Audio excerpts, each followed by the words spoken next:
Okay, hear me out.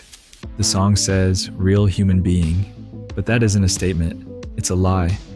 It's a programming command. Ryan Gosling's character in Drive has no name. He has no past. He has no family. He speaks in sentences that are less than 5 words long. Why? Because he isn't a human. He is a Nexus-9 Replicant prototype. Drive isn't a neo-noir crime thriller. It is a field test conducted by the Tyrell Corporation to see if a replicant can successfully integrate into 21st century society without getting caught. The test failed. The subject became violent. He was retrieved, memory wiped, and repurposed into a Blade Runner named K. In 2011, Nicolas Winding Refn gave us a movie about a stuntman who drives. In 2017, Denis Villeneuve gave us a movie about a robot who hunts his own kind. We think these are different worlds, but look at the actor. Look at the silence. Look at the sudden robotic bursts of violence. Today, I'm going to prove to you that the driver didn't drive into the sunset.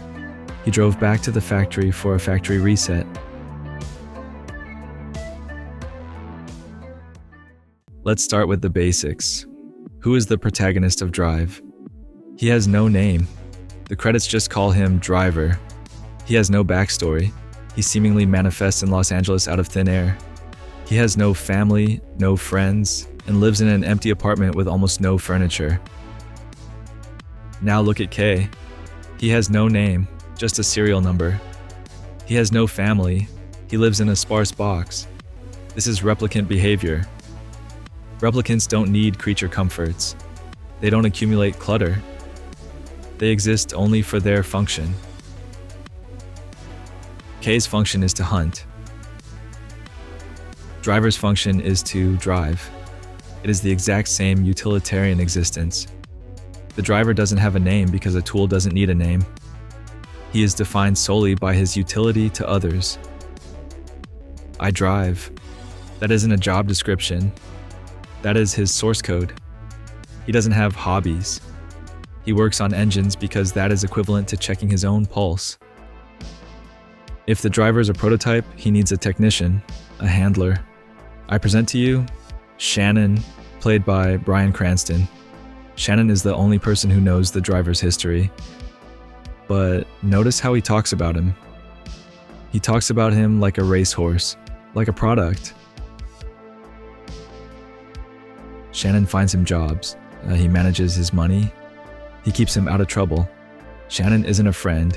He's an employee of the Tyrell Corporation, or its precursor.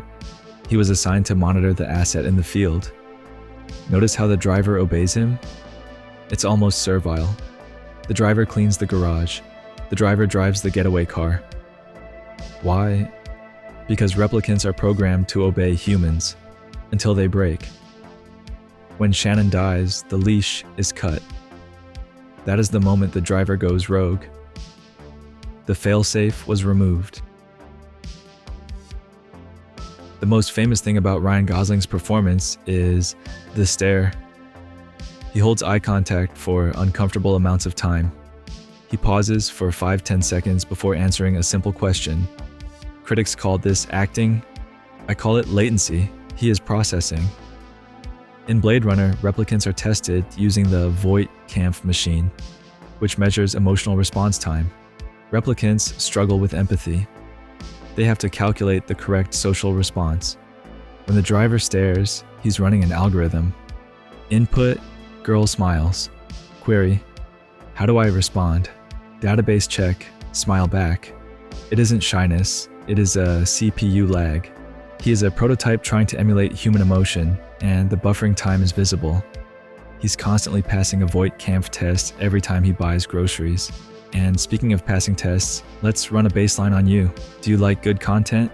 Cells? Do you want to see more? Interlinked. Smash that subscribe button. Within Cells Interlinked. Drive is famous for its synth-pop soundtrack. A real hero. Night Call. We assume this is non-diegetic music only the audience hears. But what if the driver hears it? The song lyrics are incredibly specific. And a real hero, a real human being. It repeats over and over. This isn't a song, it is a subliminal programming loop. The Tyrell Corporation embedded this mantra into his neural pathways to keep him stable. You are a real human being. You are a real human being. He plays the music to remind himself of his cover story. When the music stops, the violence starts. The soundtrack is the only thing keeping the human persona intact. Replicants are designed to be stronger and faster than humans. Watch the elevator scene in Drive. 1 second, he is gentle. The next second, he crushes a man's skull with his boot. There is no ramp up. There is no adrenaline shake. It is a binary switch. 0 to 1. Peace to violence. Humans don't fight like that. Humans hesitate. Humans get scared. Even trained killers have a pulse spike. The driver fights like a machine. He calculates the threat, neutralizes it with maximum efficiency, and then returns to a resting state. When he looks at Irene afterward, he isn't panting. He is looking at her to see if he passed the protection protocol. He didn't. She's horrified. He doesn't understand why she's scared. He eliminated the threat. Logic dictates she should be happy. This is the replicant's inability to understand human trauma. Let's talk about the jacket. The silver satin with the golden scorpion. He wears it everywhere. He wears it to work. He wears it to rob banks. He wears it on a date. Why? Because he doesn't understand clothes. He understands uniforms. Kay wears his shearling coat like armor. The driver wears the scorpion jacket like armor. But look at the symbol. The scorpion. It references the fable of the scorpion and the frog. I can't help it. It's in my nature. This is the tragedy of the replicant. The driver wants to be a hero. He wants to be a real human being. But he was built to be a weapon. He was built to sting. The jacket is his warning label. He is branded with his own nature, just like Kay is branded with his serial number. He wears it to warn people, I look like you, but if you get close, I will kill you. Both movies center around a tragic romance that cannot happen. Kay falls in love with Joy, a hologram. She isn't real, so society says their love is invalid. Driver falls in love with Irene. She is real, but he isn't. In both cases, the barrier is biological. The driver never sleeps with Irene. He never truly integrates into her family. He watches them, he protects them, but he keeps a distance. Why? Because he knows he isn't compatible. There is a scene where he holds Benicio, the kid. He looks at him with wonder. He is analyzing a born human versus a made human. The tragedy of the literally me character is the inability to connect because you are fundamentally different from the species you are trying to mimic. There is one character who seems to figure it out. Bernie Rose, Albert Brooks. Bernie is a high-level mobster. He's smart. He's ruthless. When he meets the driver, he treats him with a strange mix of respect and fear. Bernie recognizes the dead eyes. Bernie says, I used to produce movies in the 80s. I know a stuntman when I see one. Bernie realizes this kid isn't normal. He realizes he's a weapon. That's why Bernie doesn't send goons to kill the driver at the end. He goes himself. He knows that you can't send normal humans to kill a replicant. You have to trick it. You have to get close and use a knife. The final confrontation isn't a gang war. It's a man trying to decommission a machine that has gone rogue.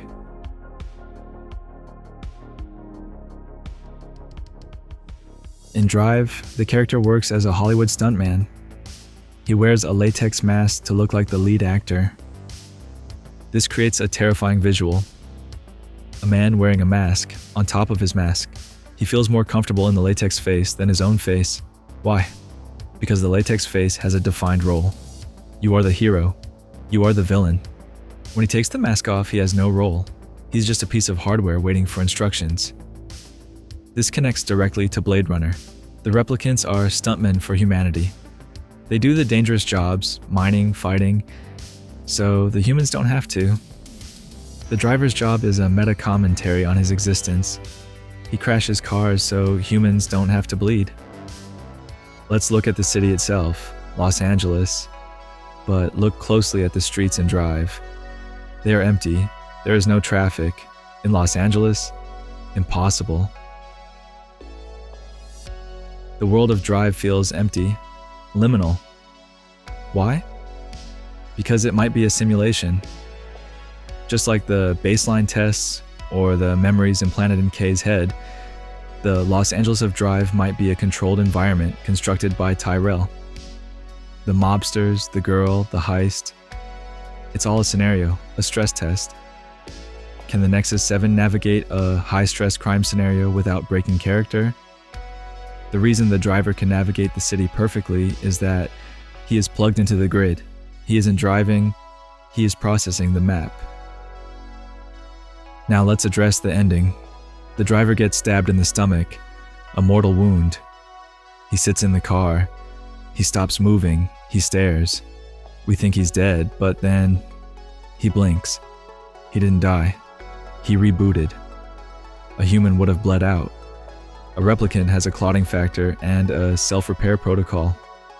He sat there, ran a system diagnostic, realized his Los Angeles covert mission was compromised, and initiated the extraction protocol. He drives away into the night. Where is he going? He isn't going to a hospital. He is going to the Tyrell Corporation.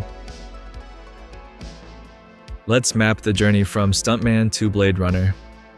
2010, the construction. The Tyrell Corp builds the Nexus-9 prototype. The goal, create a replicant that can pass as human in a pre-cyberpunk society. Los Angeles, 2011. 2011, the field test Drive. The unit, Driver, is deployed. He is given a cover job, mechanic/stuntman, to test his reflexes. He is monitored by handler Shannon. 2011, the failure. The unit develops an anomaly. Emotional attachment to a human female, Irene.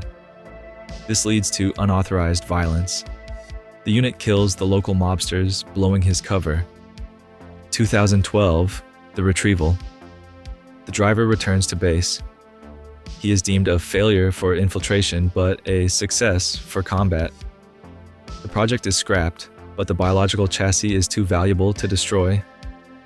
2012 to 2048, the repurposing. Instead of retiring him, Tyrell, and later Wallace Corp, wipes his memory. They strip out the personality. They install the baseline protocol to keep him obedient. They rebrand him. He is given a badge. He becomes Officer K. 2049, Blade Runner. K begins to suspect he has a soul. Why? Because deep in his hard drive there is a corrupted file.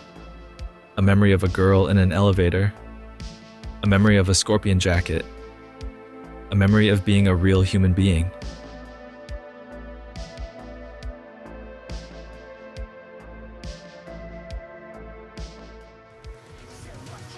So, when you watch Drive, you aren't watching a cool guy being cool. You are watching a robot trying to understand what love is and failing. He wanted to be a real human being and a real hero. In Drive, he survived but lost his soul. In Blade Runner 2049, he died, but finally found it. I'm tweeting at Ryan Gosling. Ask him if his Ken energy is just another replicant variant. It's all connected.